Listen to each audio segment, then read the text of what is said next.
Olá, seja bem-vindo ao videocast Mercado de Trabalho e Diferenciais na Formação, uma parceria de O Liberal com o Centro Universitário Fibra. Eu sou Paloma Lobato e nesse projeto vamos conversar sobre os principais diferenciais e inovações que uma formação precisa ter para conseguir um ótimo lugar no mercado de trabalho. Vem com a gente!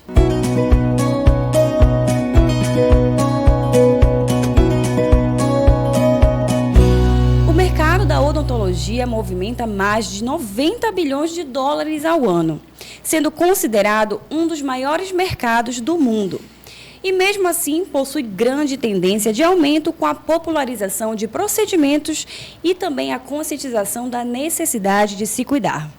E apesar de ser muito relacionado aos nossos dentes, o curso de odontologia abriga diversos ramos e especializações importantes não só para o funcionamento do corpo humano, como também para a manutenção estética de algumas áreas do rosto.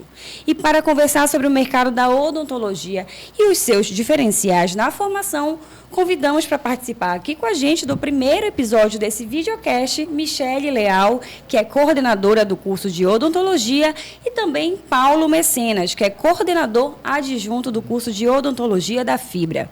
Sejam muito bem-vindos ao videocast Mercado de Trabalho. Obrigada, Paloma. Bom, para a gente iniciar esse bate-papo, né, a gente já falou aqui que é um curso muito procurado, é um curso que está em alta. Como é que está o atual cenário do mercado da odontologia aqui na nossa região? E também quais são as principais tendências que têm ganhado destaque nos últimos anos? A gente tem visto aí alguns ramos que estão um pouco mais em evidência, né? Mas o que realmente está em destaque? Então, a odontologia estética é um ramo que está muito em evidência, crescendo bastante e engloba várias especialidades, tanto dentística, reabilitação oral, ortodontia, que é a minha especialidade, e a harmonização orofacial também, que hoje em dia o cirurgião dentista pode realizar determinados procedimentos. Então, eu acho que o foco é mais em odontologia estética hoje em dia. Certo. Agora, a gente sabe que a Fibra ela oferece um curso de odontologia completo para os seus alunos, né? Mas um dentista recém-formado, ele possui quais opções de carreira? O que ele pode seguir logo assim que sai da faculdade? O dentista ele pode atuar como clínico, ele pode seguir uma carreira acadêmica também, através de mestrado, ou então residência. Por isso é importante, desde o início, construir um currículo forte, desde a graduação. E uma outra opção também são as Forças Armadas, mas isso também requer um currículo bem construído desde a sua formação básica. Dentre essas que o professor Paulo citou, a carreira clínica sempre é a mais visada por eles. Muitos dos que entram já ingressam porque tem algum familiar, né, que já tem consultório, já é da carreira, já é da área. Então, já tem uma entrada aí, já começam a estagiar com eles desde cedo. Agora, tem a possibilidade também de trabalhar no SUS, né? Muitas pessoas que nós temos como alunos lá no Centro Universitário Fibra são dos interiores, na verdade. Então, muitos têm essa abertura também de conseguir essas vagas no serviço público. Então, é um diferencial também que a gente sempre preconiza para eles conhecerem todas as realidades. Tem vezes que eles vão ter contato com materiais de ponta e se eles forem trabalhar já nesse serviço, eles têm que ter uma versatilidade maior, né? Então, lá a gente procura abranger todas essas áreas, como o professor Paulo complementou também, falando sobre construção de currículo, né? Então, sempre a gente oferta oportunidades para eles crescerem com o currículo dele, caso ele queira seguir a carreira acadêmica, né? A gente sabe que todas as profissões, elas têm os seus desafios diários, né? E quando a gente sai da faculdade, muitas vezes surgem diversas dúvidas, seja qual for a área. Na área de odontologia, quais são os principais desafios que vocês percebem que os estudantes, eles enfrentam assim que eles chegam ali no mercado de trabalho? Assim, o principal desafio é em relação à gestão. Apesar da gente ter dentro da nossa matriz uma disciplina voltada para isso, eles ainda encontram essa dificuldade. Quem entra no curso e não tem essa indicação de alguém da família ou não é do interior, tem essa dificuldade de se inserir um pouco no mercado. Hoje em dia a gente já encontra muitas clínicas populares, né?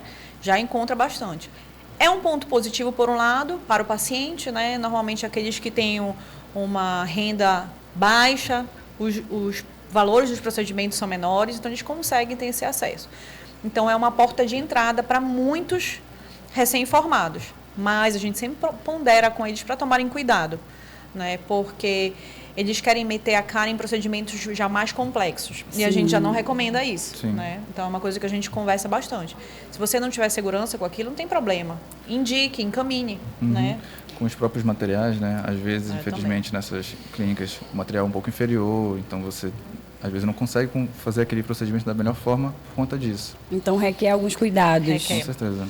Pegando ainda esse gancho aí das clínicas populares, né? De que forma o crescimento desse número de clínicas, que a gente vê cada vez mais em todas as esquinas, praticamente, né? De que forma isso impactou o mercado da odontologia local? Bom, foi positivo, como eu pontuei agora há pouco, para os pacientes, por conta desse custo menor. Mas ainda dá para escolher locais seguros. Sim. Que muitas das vezes agora os próprios recém-formados têm que levar seu material. Não são fornecidos mais pela clínica, que antes eram. Sim. Então, ponderar procedimentos mais complexos, a gente sempre recomenda procurar um profissional especializado na área, né? Tomar cuidado com isso. Mas teve essa abertura assim positiva para que eles consigam ter uma velocidade também no atendimento, porque eles precisam atender um fluxo de paciente maior, diferente da graduação, né, que a gente agenda 2, 3 pacientes no máximo, né? Por turno. Então, eles acabam ganhando essa dinâmica no atendimento. Mas, por outro, tem que tomar cuidado de não assumir um caso complexo que você não tenha realmente segurança. Agora, conta pra gente quais os diferenciais do cirurgião dentista que é formado pela Fibra. Então, Paloma, a gente pode falar assim que é a prática. Sem nenhum questionamento, eles sabem que eles precisam praticar bastante isso desde o primeiro semestre. São práticas diferentes? São, mas eles praticam bastante. Então, eles precisam fazer uma produção mínima, eles têm contato com todas as especialidades, né, pensando na prática clínica. Se a gente for olhar pelo lado acadêmico, a oferta semestral de monitoria, de projeto de extensão, de projeto de iniciação, ajudam eles a construir um currículo forte para que eles possam concorrer e se diferenciar no mercado. Eu acho que a gente pode pontuar essas duas. Acho que sempre a prática embasada na teoria. Então, não é só você fazer uma coisa, você saber por que está fazendo e saber detalhadamente aqueles passos. Por que eu estou fazendo isso? A justificativa. Porque decorar como fazer um procedimento, eu posso te ensinar, olha, dobra esse fio para mim. E você vai lá e faz porque eu estou te ensinando. Mas saber por que você está fazendo daquela forma, isso é o teu embasamento teórico que te permite. Então, o estudante ele já sai ali preparado de forma completa para o mercado de trabalho. Teórica e prática. Isso, e a gente sente muito nos relatos dos nossos egressos. Eles falam, nossa, professor, a gente sente muita diferença para os alunos formados em outras instituições. A gente sente mais segurança. A gente sente isso também quando vamos a alguma entrevista em clínicas, eles perguntam de onde nós somos. Então, isso é legal de saber. E isso também faz toda a diferença para a sociedade, né? Que recebe esse profissional mais preparado. É uma preocupação, sim, da Fibra, essa formação de um profissional com responsabilidade. Porque a gente sabe que os nossos mantenedores são educadores. Sim. Então, isso dá uma tranquilidade, dá um respaldo, porque eles estão, assim como nós, preocupados com a formação. Porque depois que esse aluno se forma, ele ainda faz parte da nossa história. Então, é importante que ele siga aquele padrão que nós determinamos desde a graduação. Agora, trazendo um pouquinho a realidade que a gente viveu há alguns anos, né, com a pandemia da Covid-19, a gente sabe que a pandemia ela refletiu em diversas áreas, e na odontologia eu acho que foi uma das mais afetadas, inclusive, né, por questão do contato com o paciente. De que forma a pandemia trouxe esses desafios para essa área? Como é que vocês procuraram trazer soluções também para os próprios alunos, para quem estava recém-formado ali no Centro Universitário Fibra?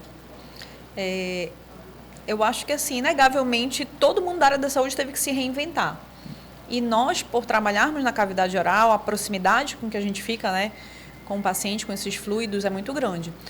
Então, tivemos que mudar normas de biossegurança, né? Implementamos uso de capote descartável, uso de máscara N95. Face shield obrigatório. Face shield obrigatório, porque gera um aerossol muito grande, né? E foi importante até para eles perceberem que esse tipo de adequação que a gente precisou fazer permanece até hoje. Sim. Talvez isso tenha sido um alerta para a nossa área, principalmente, Sim. né? Porque antigamente era muito comum o dentista atender só com máscara, sem óculos. Então é uma exposição muito grande. Quando você coloca um face shield, coloca um capote por cima já do seu pijama, do seu jaleco, isso dá uma proteção maior, te permite mais segurança. Para se proteger e proteger também os pacientes. A gente pode dizer que trouxe uma nova visão até mesmo para a própria profissão. Sim, Sim, sem dúvida. Perfeito. Agora, quais são as dicas que vocês dão para os estudantes de odontologia aproveitarem ao máximo o período da graduação e se prepararem aí para a carreira? Então a gente aborda muito isso com eles e eles também demonstram esse interesse, seja buscando projetos de extensão, projetos de iniciação científica, monitoria, e tudo isso nós ofertamos lá no Centro Universitário Fibra. E eles gostam muito, aproveitam ao máximo as bolsas e os estágios, sempre tem muita procura. E quando você constrói isso desde cedo, você consegue colher frutos posteriormente. Sempre temos alunos aprovados em mestrado, seleções de mestrado, seleções de residência, fora aqui até do estado. Então isso tem sido muito importante para a gente perceber que eles estão seguindo o caminho correto. Ter uma carreira de sucesso na odontologia requer muito estudo, né? Quais são as outras dicas que vocês deixam também para que esses alunos entendam a importância de estar nesse período da faculdade? Então, esse diferencial que a gente diz, né? Quando a gente oferta projetos de extensão, projetos de investigação científica, muitos deles ainda não entendem a importância. Sim. Com exceção daqueles que têm esse objetivo de fazer, de repente, uma residência, sabe? Que tem vontade de fazer, principalmente, passar em carreira acadêmica, fazer algum concurso das Forças Armadas, sabe? Então, esses sabem desde sempre que eles precisam construir. Alguns não. Então, a gente mostra a importância desse diferencial através da humanização no atendimento. Hoje em dia, não só na odontologia, mas quem dá um atendimento, um tratamento diferenciado para o seu paciente se destaca no mercado. Então é importante, né? Resgatar mesmo essa humanização nos atendimentos. Logo no início do nosso bate-papo, a gente falou um pouquinho aqui sobre as áreas da odontologia que estão assim em evidência, né? Em alta. Mas também a gente sabe que tem aquelas que estão em escassez. Quais são essas áreas assim que talvez precisem se reinventar um pouco mais para voltar aí a virar tendência no mercado? Hoje em dia a gente trabalha cada vez mais com a odontologia, além de humanizada e integrada. E é muito comum você ter, inclusive na nossa matriz curricular, existem disciplinas que se chamam clínicas integradas, onde todas as especialidades conversam entre si. A gente sente que algumas especialidades são menos procuradas, mas... Lembrei da odonto legal, Sim. É pouco procurada. Odonto legal. A odontopediatria, infelizmente, a gente ainda vê. Eu acho que eles ficam com medo assim, do choro das crianças, né? Sim. E assim, tem que ter um dom mesmo. Sim. Né? Não é lidar realmente com criança qualquer pessoa. Não é fácil, não né? Então, talvez assim, na odontopediatria, a gente encontre poucos alunos que ainda escolhem odontologia legal também. O que seria a odontologia legal? Trabalha no reconhecimento de cadáveres, né? De repente um corpo carbonizado, ele vai trabalhar com a arcada dentária daquela vítima, né? Para poder tentar identificar, porque muitas vezes o reconhecimento fica prejudicado. Então, a arcada dentária ajuda bastante nessa parte. O dentista tem esse papel importante. Mas aí também, né, de repente, os estudantes podem ter uma visão diferente. Poxa, se tem pouca gente fazendo, então talvez seja mais seja fácil melhor, né? Justamente. Seja mais fácil até de encontrar um emprego de repente. Sim, com certeza. Perfeito.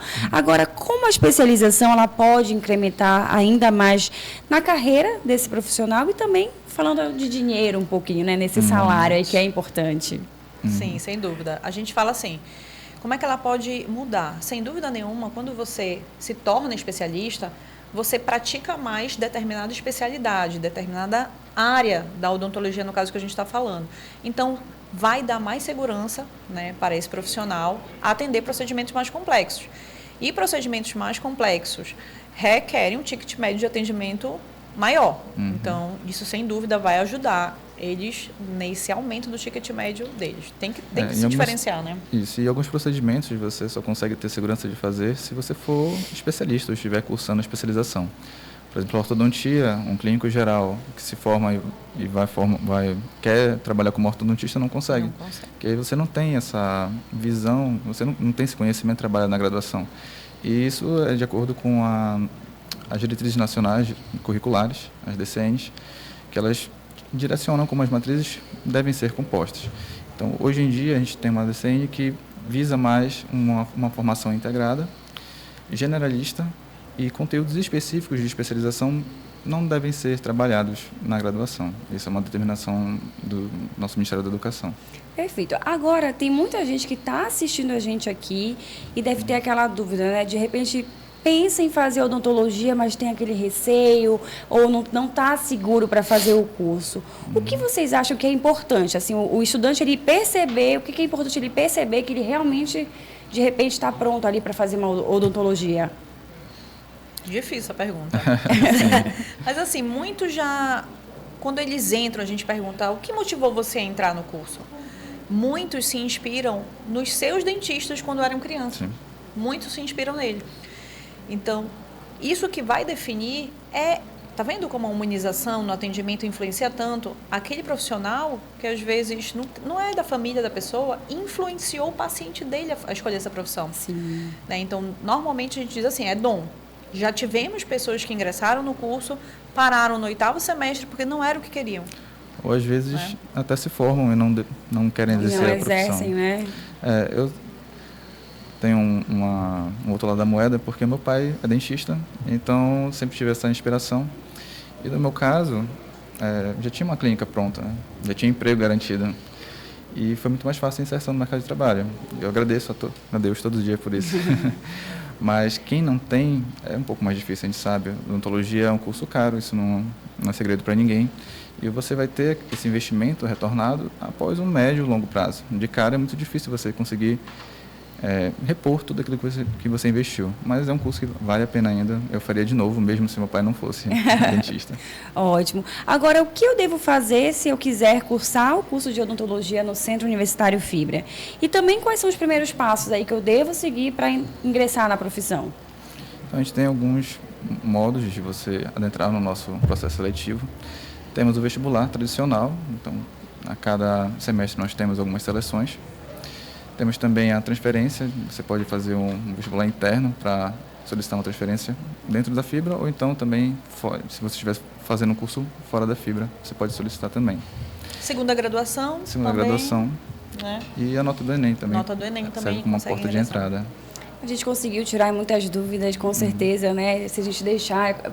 Passa a tarde toda aqui, o dia inteiro conversando sobre essa área que é muito ampla, né? E é uma área muito importante, faz muita diferença para a saúde de todos nós. Eu quero agradecer, professora Michele, professor Paulo, por aceitarem aí o nosso convite, virem aqui tirar as nossas dúvidas. Muito obrigada pela participação de vocês. De nada. Obrigada também, Paloma. Nosso. E a gente quer convidar você, que tem vontade de fazer o curso de odontologia, né, se tiver dúvidas, vai lá visitar a gente. Com certeza. Pode também acessar nossas redes sociais, Fibra Pará, no Instagram, ou pelo telefone 3266-3110. Da Fibra, eles transferem para a gente. A gente espera vocês. Obrigada mais uma vez. Obrigada a você também que assistiu aqui ao episódio do videocast Mercado de Trabalho e Diferenciais na Formação. Para acompanhar os próximos episódios, né? Acesse oliberal.com e veja muito mais. Até o próximo. Tchau, tchau.